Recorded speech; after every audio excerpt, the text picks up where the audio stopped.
Assalamualaikum warahmatullahi wabarakatuh. Perkenalkan, nama saya Arif Wahyudi, kelas R5E, MPM 2018 4350 1644. Saya ingin menjawab soal kuis pertemuan pertama. Soalnya, berikan analisis lengkap Anda mengenai gambar skema dasar sistem komputer. Skema dasar sistem komputer tuh ada 4. Yang pertama, proses. 2. Memori utama. 3. Perangkat masukan dan keluaran. Yang keempat, interkoneksi antar komponen. Pemproses itu mempunyai fungsi untuk mengendalikan operasi komputer dan proses data.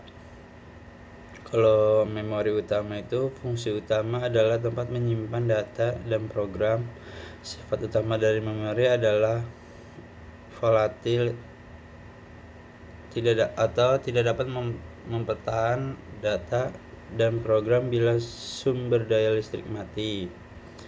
Yang C, perangkat masuk dan keluar, mempunyai fungsi untuk memindahkan data antar komputer dan lingkungan eksternal. Yang keempat, interkoneksi antar komponen, struktur dan mekanisme yang berfungsi untuk menghubungkan ketiga komponen di atas. Soal kedua, soalnya mengapa sistem operasi sangat dibutuhkan?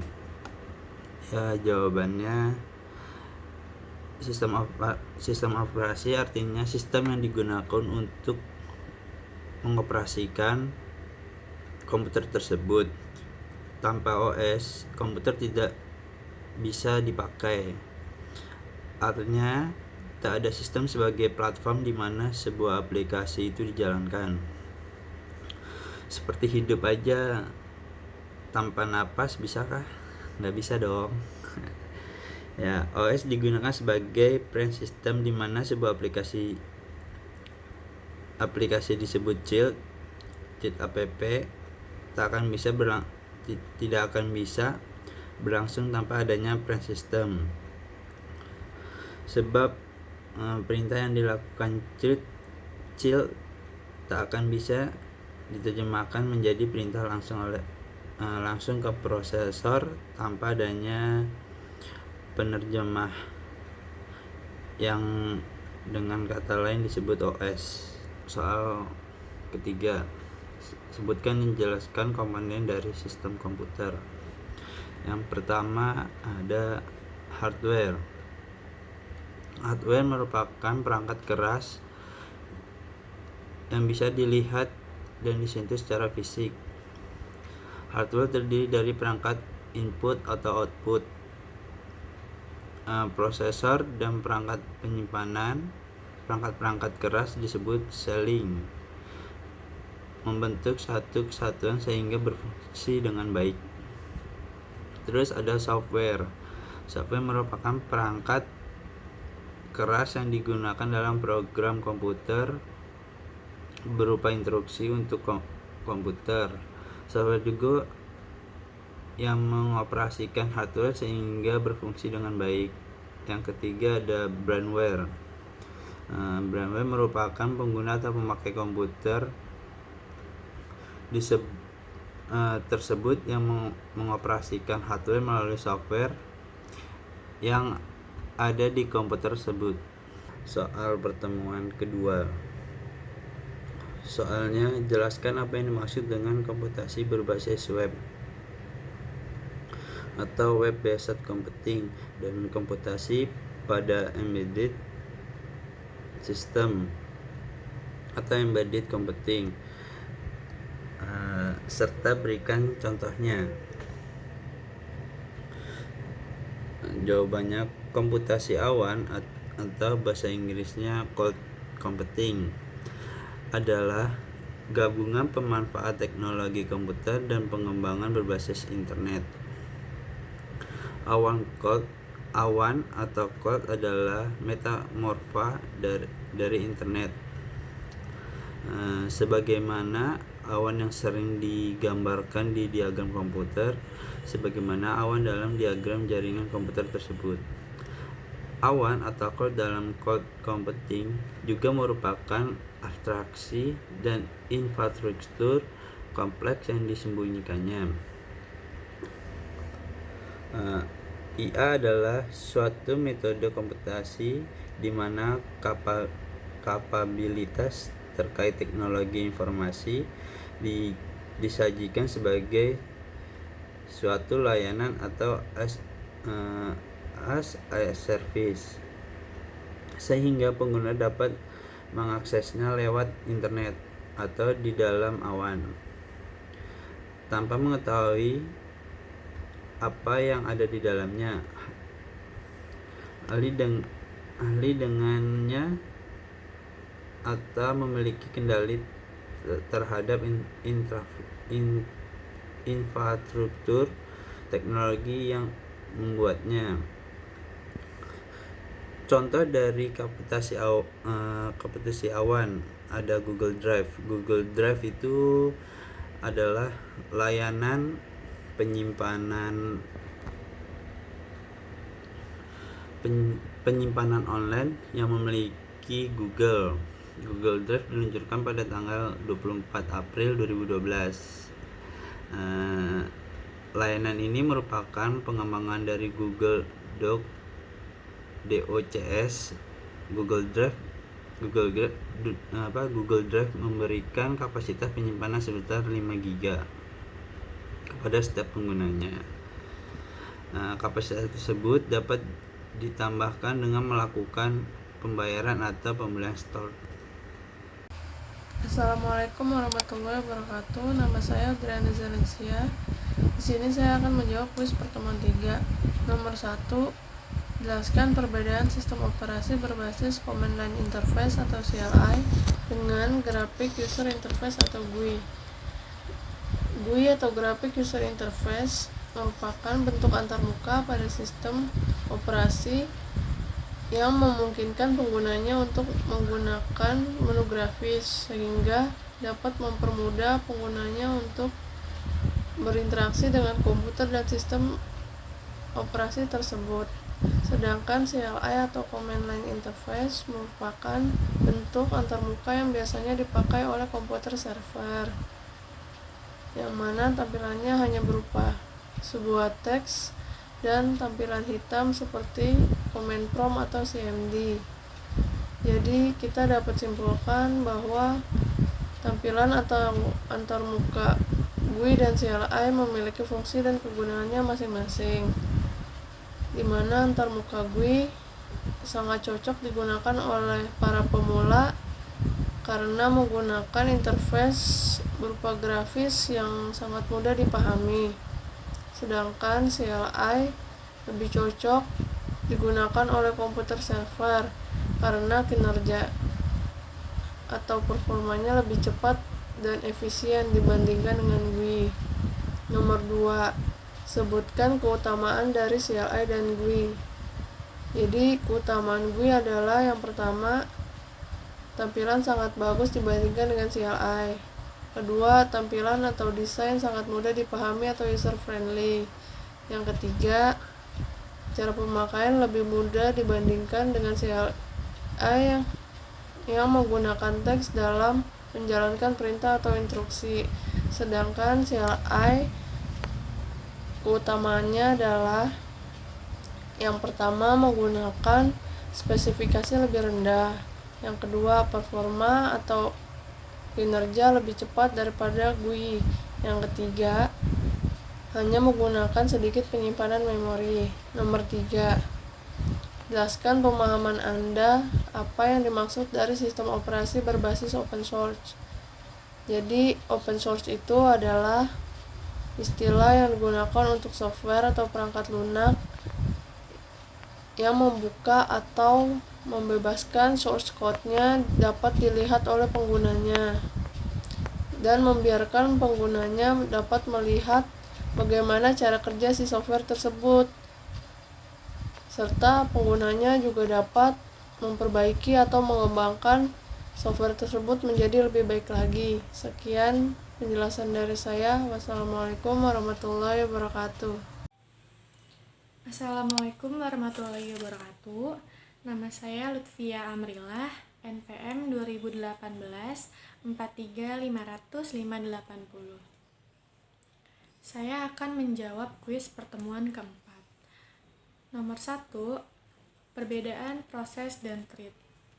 Proses adalah program yang dieksekusi yang mencakup program counter, register, dan variabel di dalamnya. Biasanya proses digunakan untuk tugas-tugas yang berat seperti pelaksanaan aplikasi. Sedangkan treat merupakan unit dasar dari penggunaan CPU yang terdiri dari treat ID, program counter, register set, dan stack. Treat digunakan untuk tugas-tugas yang sederhana saja. Lalu nomor 2, prinsip kerja proses. Yang pertama ada new, yaitu proses dibuat. Yang kedua ada running, yaitu instruksi dieksekusi. Yang ketiga ada waiting, yaitu proses menunggu beberapa event yang akan terjadi. Yang keempat ada ready, yaitu proses menunggu jatah waktu dari prosesor. Terus yang terakhir, terminate, yaitu proses selesai dieksekusi. Lalu nomor 3, implementasi dari treat. Treat biasa disediakan dalam bentuk paket treat. Pada dasarnya, ada 2 pendekatan untuk menerapkan paket treat. Pendekatan pertama adalah untuk membangun library treat yang dieksekusi seluruhnya dalam mode pengguna. Pendekatan kedua harus menyadari treat dan jadwal mereka. Sekian penjelasan dari saya. Terima kasih. Nama saya Nadila Amelia Sucipto, NPM 201843500100. Saya akan menjawab kuis pertemuan kelima.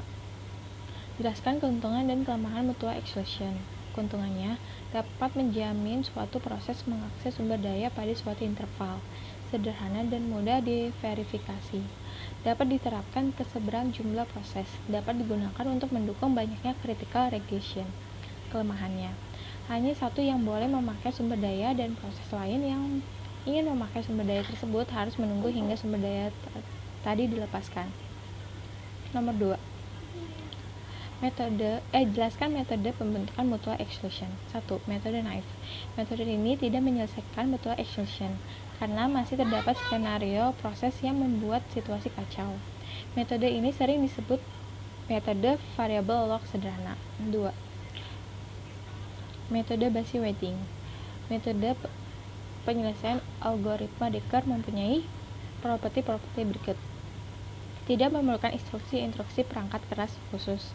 Proses beroperasi di luar critical section tidak dapat mencegah proses lain memasuki critical section, dan proses yang ingin masuk critical section akan segera masuk bila diinginkan.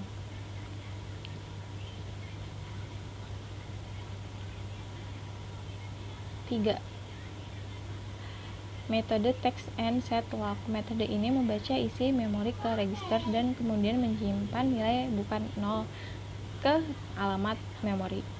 Memproses yang mengeksekusi instruksi tersebut mengunci bus memori, mencegah proses lain mengakses memori. Nomor 3. Jelaskan prinsip kerja semapur pada saat menjamin mutual exclusion.